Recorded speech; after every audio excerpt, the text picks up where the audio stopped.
ہر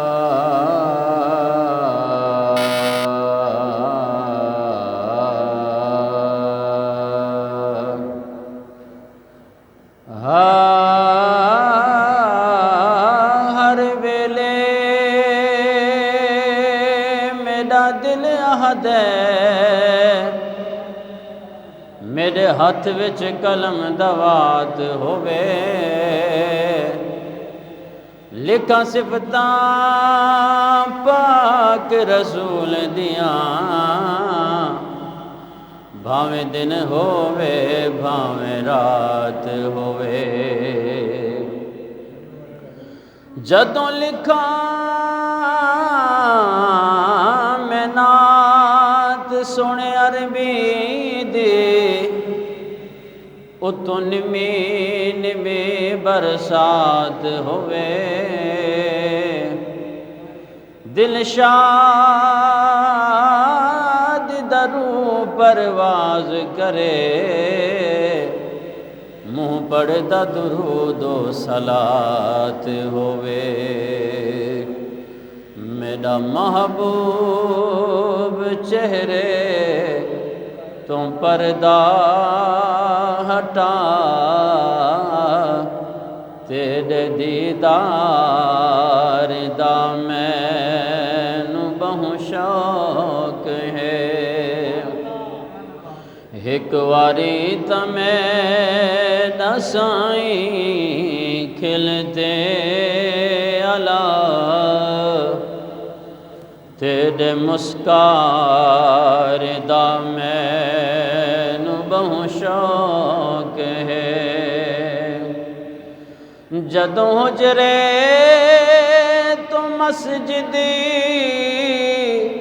دعا دے ہوے، پھر اصحاب صفات پاندے ہوے،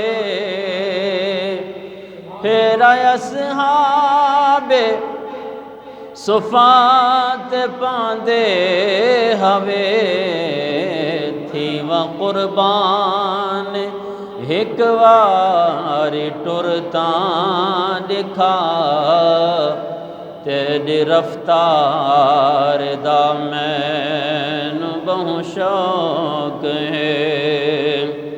اپنے تے اپنے غیراں دا غم خوار ہیں، سب رسولاں تے نبیاں دا سردار ہیں، سب رسولاں تے نبیاں دا سردار ہیں، میں کمینے تے وی سونا نظر کرم، تیرے کردار دا مینوں بہوں شوق ہے۔ میرا محبوب چہرے تو پردہ ہٹا، تیرے دیدار دا مینوں بہوں شوق ہے۔ تیرے جسم مبارکی دی نوری شعاع، وچ اندھیرے دے ویڈے وسوئے لبھا،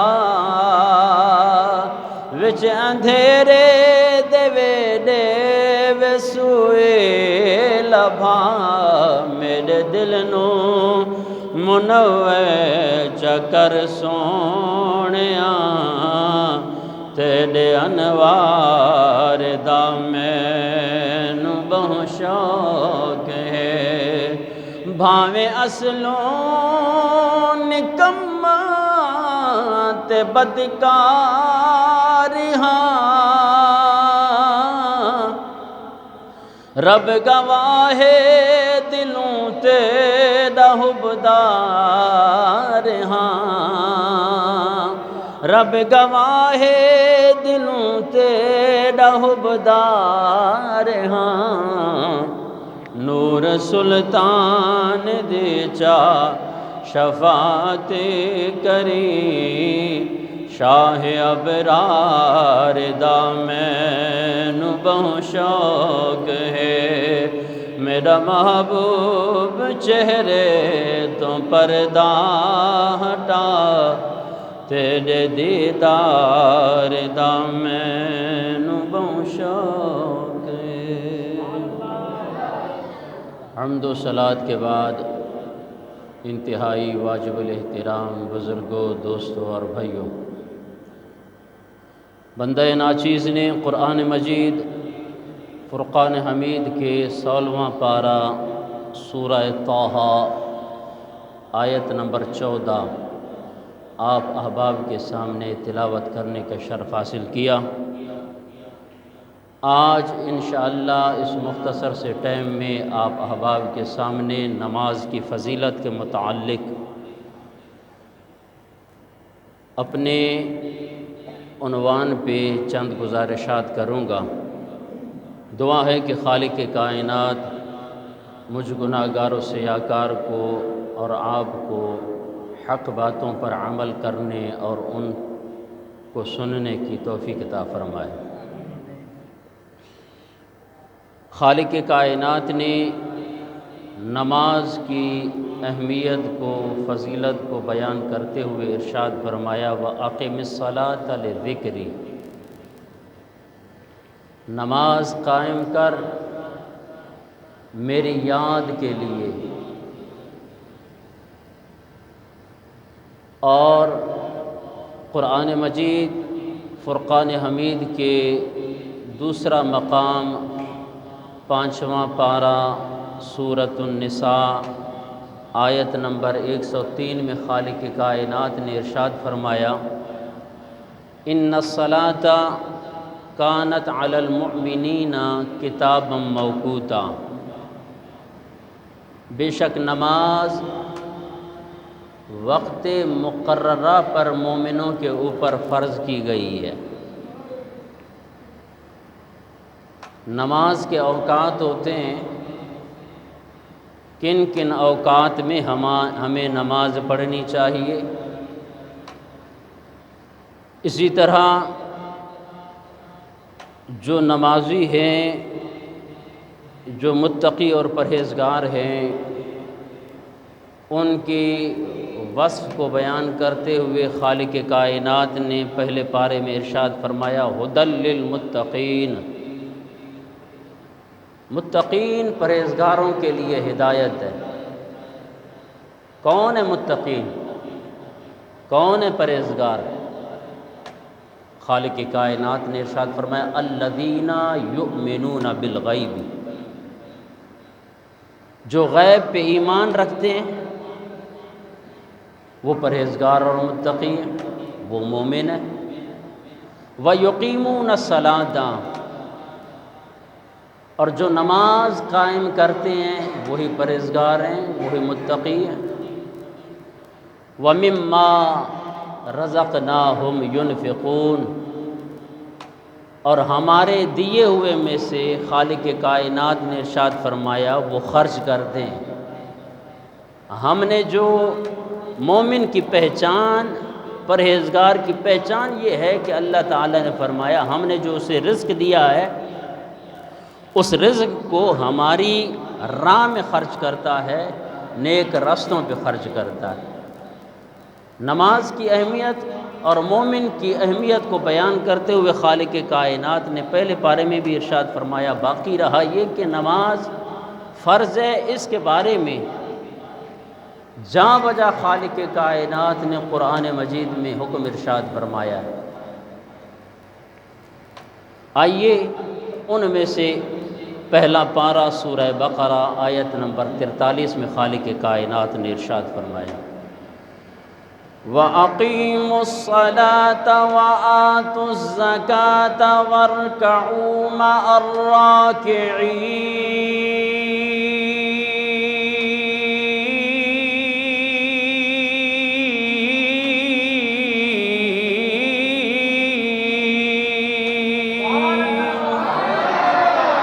رب تعالیٰ نے نماز کے متعلق ارشاد فرمایا وَأَقِيمُوا الصَّلَاةَ، نماز قائم کرو، وَآتُوا الزَّكَاةَ، اور زکوٰۃ ادا کرو، وَارْكَعُوا مَعَ الرَّاكِعِينَ،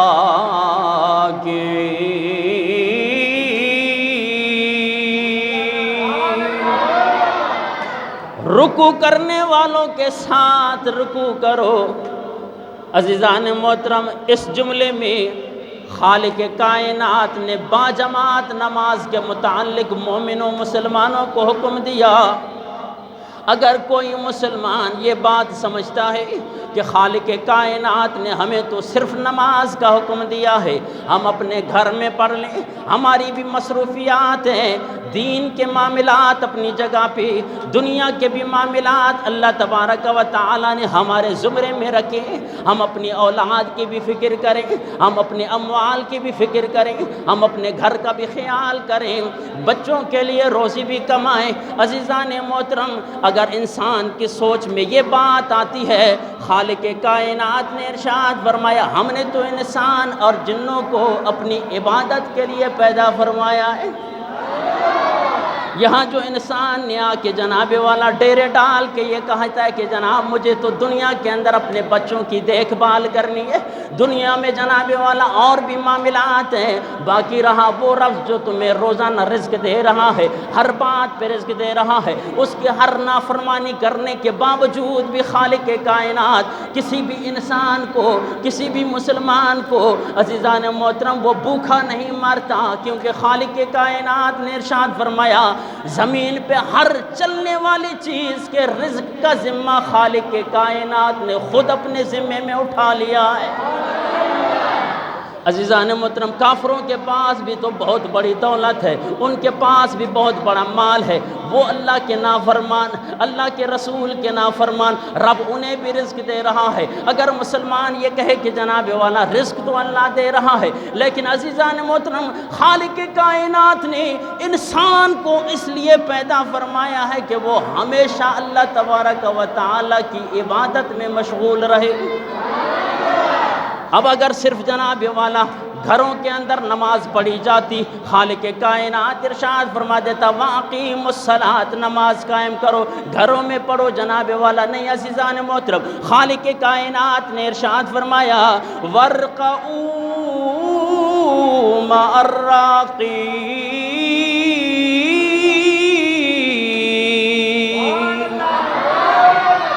رکوع کرنے والوں کے ساتھ رکوع کرو، جماعت کے ساتھ نماز۔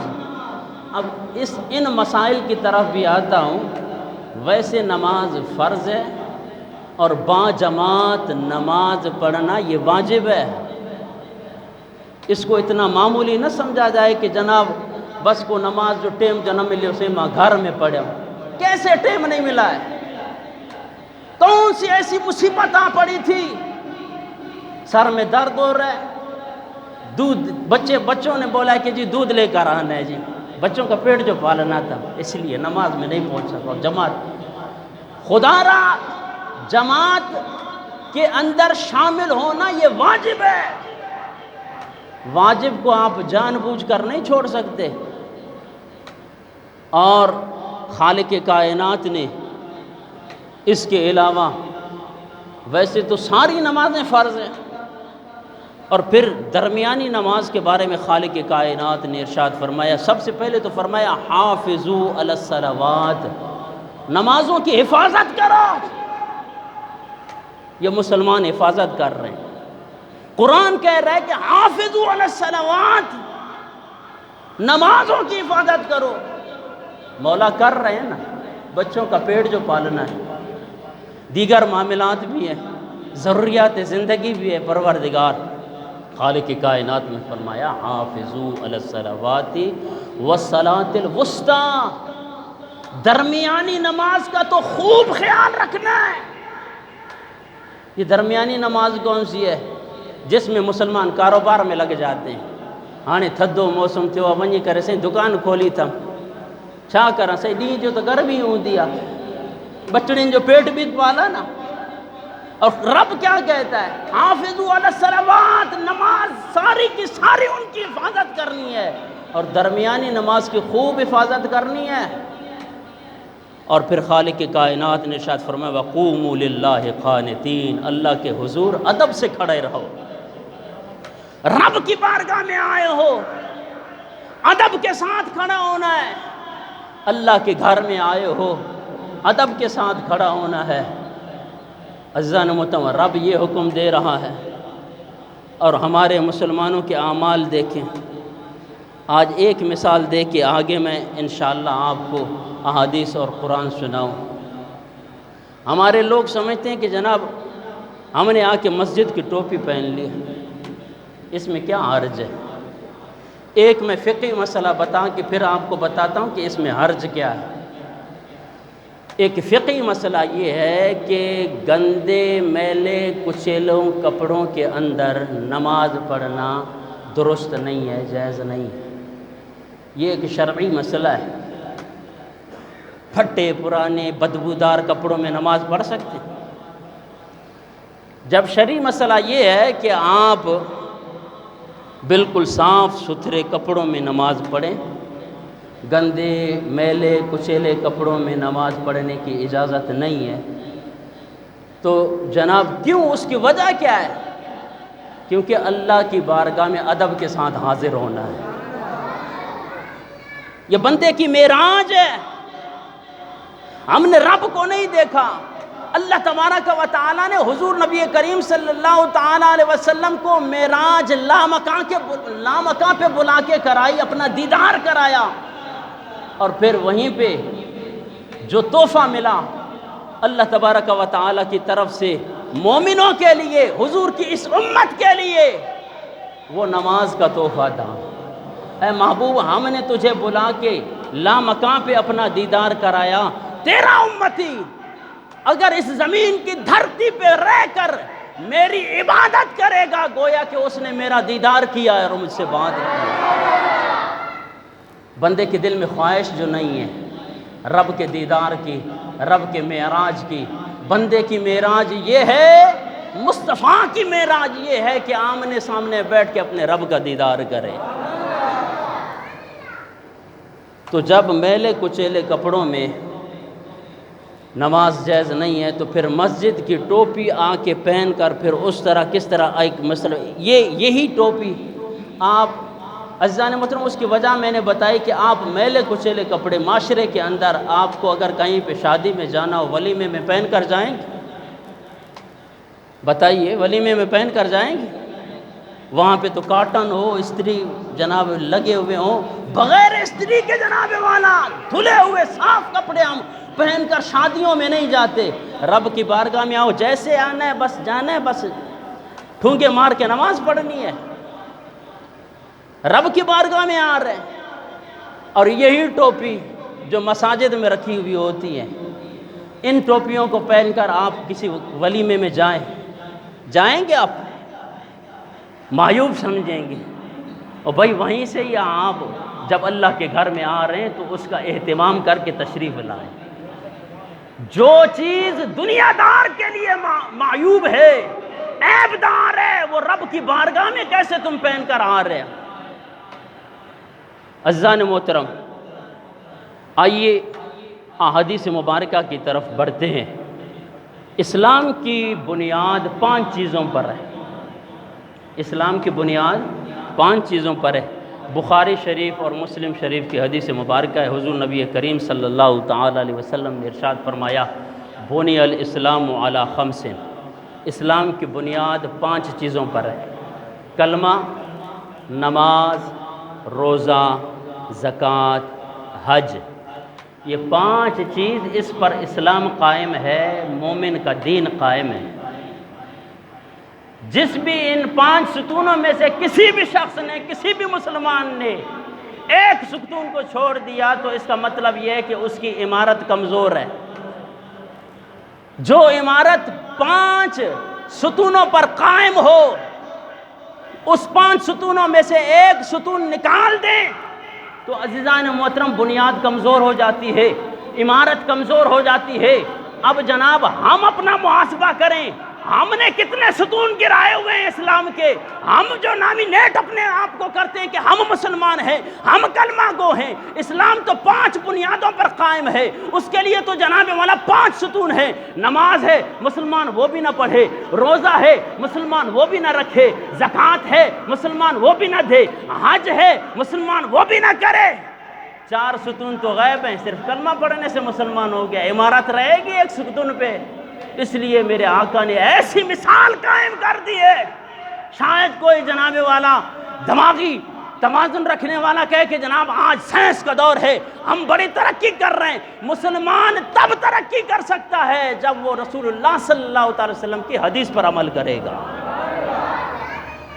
عزیزان محترم, حضور نبی کریم صلی اللہ تعالی علیہ وسلم نے نماز کی اہمیت کو بتاتے ہوئے پہلے کلمہ کے بعد جو دین کا مضبوط ستون ہے وہ نماز ہے. اس کا تعلق ہر مسلمان کے ساتھ ہے. باقی رہا نا, دیکھیں زکوٰۃ ادا کرنا, زکوٰۃ تو ان مسلمانوں پر ہیں جو مالدار ہیں, جن کو اللہ نے مال دیا. عام غریب مسلمان پر تو زکوٰۃ فرض نہیں. اور اسی طرح حج بھی اس مسلمان پر فرض ہے جو صاحب استطاعت ہو. اگر صاحب استطاعت نہیں ہے, اس کے پاس مال وغیرہ نہیں ہے, اس میں جانے کی طاقت نہیں ہے, تو اس پر تو حج فرض نہیں ہے. لیکن نماز, اس کا کیا حکم ہے, اس کی اہمیت دیکھیں.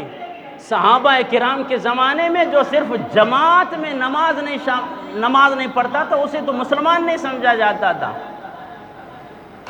اور مسلمان اور کافر کے درمیان فرق کرنے والی چیز بھی نماز ہے.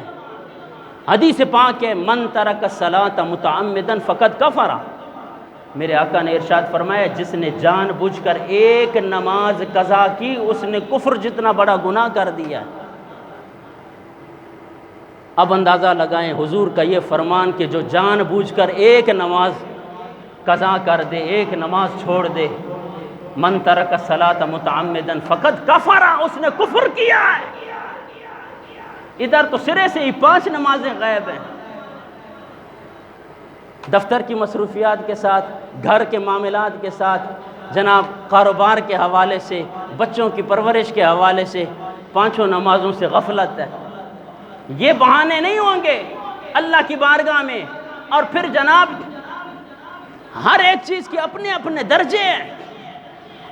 اب میں اگر اس طرف چلا جاؤں عزیزان محترم, میرا عنوان ہے نماز کے متعلق. پھر اب یہ نماز, دوسری حدیث پاک ابو داؤد شریف کی حدیث مبارکہ ہے کہ آقا دو جہاں صلی اللہ تعالی علیہ وسلم نے ارشاد فرمایا, جب تمہارے بچے 7 سال کے ہو جائیں, کتنے 7 سال کے ہو جائیں تو انہیں نماز کا حکم دو, بیٹا نماز پڑھو. ہر ایک گھر کے سربراہ سے پوچھا جائے گا, باپ ہے نا, اس کی ساری اولاد کے متعلق, اس کے گھر والی کے متعلق, اس کے رشتہ داروں کے متعلق سوال ہونا ہے. آپ گھر کے سربراہ ہیں. ہم بچے کو یہ ترغیب تو دیتے ہیں, بیٹا ABC یاد کرو. کبھی ہم نے اسے یہ نہیں کہا کہ بیٹا کلمہ یوں پڑھا جاتا ہے, نماز یوں پڑھی جاتی ہے. آپ کو تو بیٹا ڈاکٹر بنانا ہے. ہم نے یہ نمازیں اور یہ داڑیاں, یہ پگڑیاں رکھوا کر مولوی بنانا ہے تجھے. مولویوں سے کیا کام ہے ہمارا؟ اور بھائی مولویوں سے آپ کا واقعی کوئی کام نہیں ہے, نہیں آپ کو ہونا چاہیے. آپ کو کام ہے کلمے سے. مسلمانوں, کلمہ مولوی کے باپ کا نہیں ہے جناب, دین مولوی کے باپ کا نہیں ہے, داڑھی مولوی کے باپ کی نہیں ہے, شریعت کے اندر عمل کرنا مولوی کے اوپر ضروری نہیں ہے.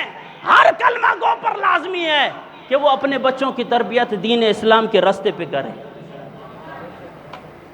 جس طرح مولوی پر نماز فرض ہے, اسی طرح عام مقتدی اور عام مسلمان پر فرض ہے.